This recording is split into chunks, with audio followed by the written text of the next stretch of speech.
What's up, everybody? Welcome back. I'm going to be doing a quick video, another quick video, and this one is going to be on PPG, personal protective gear. We live in an urban environment. Most of us do now, especially where I'm at. I'm in Atlanta, one of the largest cities in America, and normally we're doing a lot of stuff on wheeling, showing you how to do this and that in the back country in a sense. But I wanted to focus on like I said, personal protective gear that you might need in the city. And a lot of people, it's amazing when you look at a lot of forums, a lot of people talk about survival, everything. There's a strong focus on guns and shooting, and I'm going to address that on another blog, but I did want to mention that there are a lot of other things more important than, guns and ammunition and things like that, i.e. food, i.e. first aid. If there's a disaster, my first focus isn't going to be on shooting people, and I don't think anybody's focus should be. Um, we're going to look at, the country.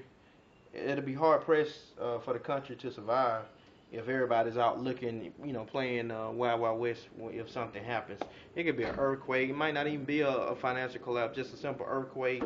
Or hell, we could even get hit by a comet. I know that's the chances of that are very slim, but um, I think people should start to rearrange their ideas, um, look closely at their ideas concerning what they're going to need and what they're going to do in the event of some type of national emergency. Anyway, I digress from that. I was ranting off a little bit. I do that sometimes.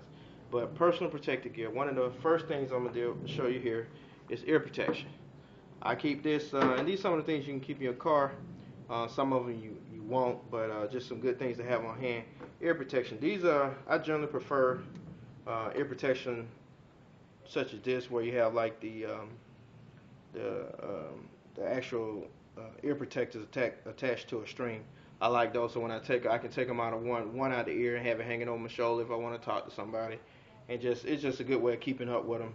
And these seem to work pretty good. They got like 3 baffles on them. I got this at Walmart. They say Winchester, but they're all kind of different brands. I'm not a brand. The brand doesn't matter as long as you have something to protect your hearing, because if there's um, a disaster or something, you never know what it might be. And hearing, just want to be able to protect your hearing, period. If there is shooting, you definitely need hearing protection. These are some non-electronic earmuffs, just standard earmuffs. They reduce the decibel count. I don't know the exact level, can't remember, but these are just 2 different forms of hearing protection. Now, actually, I've been doing a lot of research on electronic hearing protection, and I know for sure that's where I'm moving to. Peltor makes some good electronic earmuffs, and what they do, they're similar to these, but a lot more ergonomic. What they do when people are shooting, they reduce the decibel level by 23 decibels or so. When people stop shooting, it returns to a regular level. So it's good. You don't have to take them off, and you can still hear people talking. And it's supposed to actually enhance your hearing. In the like if you're in a natural environment where there is no shooting, it's supposed to actually have an increased sound pickup. So I think that's a positive. That's something for everybody to look into. They cost a little bit of money. Most of them are like $50, $60, but I think the electronic earmuffs are definitely something that should be looked into. One other things I have here are eye protection. If there's an earthquake, there's a disaster, trees down, if you happen to be downtown, buildings may have collapsed or shattered. Uh, that's uh, that's something, protecting your vision is extremely important. I mean, extremely important. Trying to survive and you're blind or having an eye injury, and which may lead to an infection and then infection back on the brain, that could seriously reduce your chances for survival.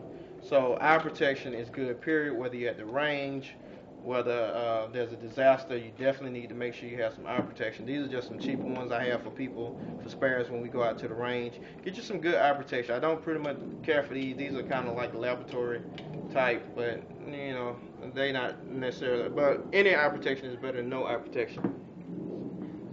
These are the ones I keep on my kit. These are actually I forgot the name of the goggles, but they made by ESS. Actually, if you look on the inside, they even have a prescription insert, which, since I'm half blind myself, I got my prescription put in the inserts, and I keep those inside my goggles.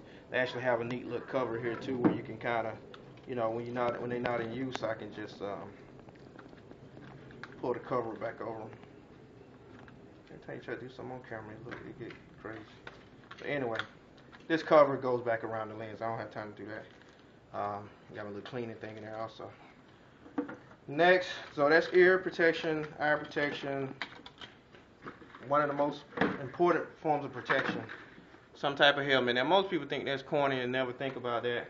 But especially if you're in an urban environment or you're in the inner city, having something to protect your head, like if you work in, the downtown area or uptown area, wherever, have it set up in your neighborhood and where are tall buildings around you, it'll be a good idea to keep a helmet in your car. If you have to leave, you never know. If you're walking past buildings and they're crumbling and stuff like that, or anything could be falling, you want to protect your head. Your head, your eyes, your ears, in that order, in a sense to me. If you lose your head, you don't need your eyes or your ears. But if you lose your hearing, if I had to lose anything, I'd rather lose my hearing before I lose my eyesight. And I definitely rather lose my eyesight in both before I lose my head altogether. But you don't have to go out and buy. There are all types of helmets out there. Petzl, they got climbing helmets. They generally good quality professional helmets, run like from $50, $60 on up. Sometimes you can get the Bell helmets. You can go to little sports stores and just take a look and try them on and see, what size fits your head. This is one for my son. He uses this is just a little. This is a kid's helmet, a little mongoose. It's better than nothing, and it's not expensive. But you can get helmets on this style. These are the kind I like. This is a simple construction helmet, which I actually picked up from the Habitat Humanity store for like $5. It's better than nothing. I mean, and it works. If the construction guys doing construction can use it, it definitely will work for your head. No, it's not cute. It's not something stylish to be seen in, but it works. So get you something to protect your noggin, and since you don't use them that often, throw them in the car so you have them with your, with you every day. Moving that out the way. Next, I wanted to talk on the vest. This is a standard threat level 2A vest. It'll be good to have for people shooting, or it could be any kind of projectiles being flown through the air or flying through the air for whatever reason. This will help you. I'm not trying to get back on the gun thing, but it is protective equipment. So protective equipment, that's why it's in this video. But having a vest is a good idea. I also have trauma plates for these. This can be expensive, so I'm not telling people to go off and get into that. But sometimes you can go to the Army surplus store. We don't carry them at our store, and we do carry vests, but vests are expensive. You want a professional, brand new vest. But you can also find these little vests, and they'll say, some of them will say expired. But we've done tests on vests like this. They still work. They work against handgun rounds. None of these vests will stop rifle rounds.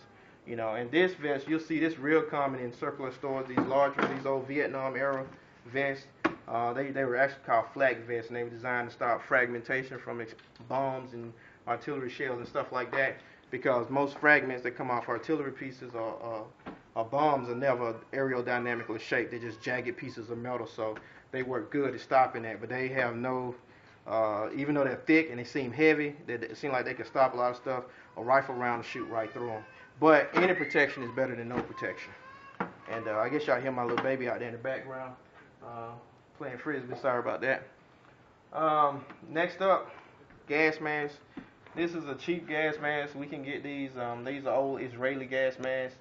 A lot of times when you get these from the surplus store, they'll say they're expired too, but I've tested them. I guess we had something dead one time we had to move, and I mean it was so bad. I mean it would gag a maggot. But when I put the gas mask on, I didn't smell a thing. That was the only way we could work with it. So they have their use. If it's just gas and smoke, you never know. There could be fires, there could be flooding, there could be all kind of stuff in the environment that people haven't thought of, because once again, so many people are thinking tactical. They getting ready, they buying guns and ammo, thinking they're gonna go to war in a national emergency, which is crazy. But you might have situations like people had in Katrina. You have toxic fumes, toxic water. You never know. So having a gas mask, you can have fires burning. Just being able to filter out some of that gas some of those fumes would be a good idea. These are pretty inexpensive. We do have the professional ones that cost like $150. Those are very good. If you want one, let me know. We can get them for you. and we can get these two. I think these, I can't remember the cost on them, but they're about a third of the price of the MSAs and the newer ones. This is a knee pad. I just brought this out because that's another thing. When you put your kit together, don't take your kit apart to show people stuff from it. Just leave it the way it is. Check it periodically. I had this knee pad laying around, so I just put it in here for an example. And you know what? It's just one, but you know what?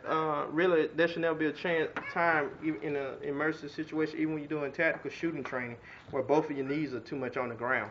If you got two you buy knee pads from like Home Depot, Lowe's, wherever, they come in two. Hell, share one.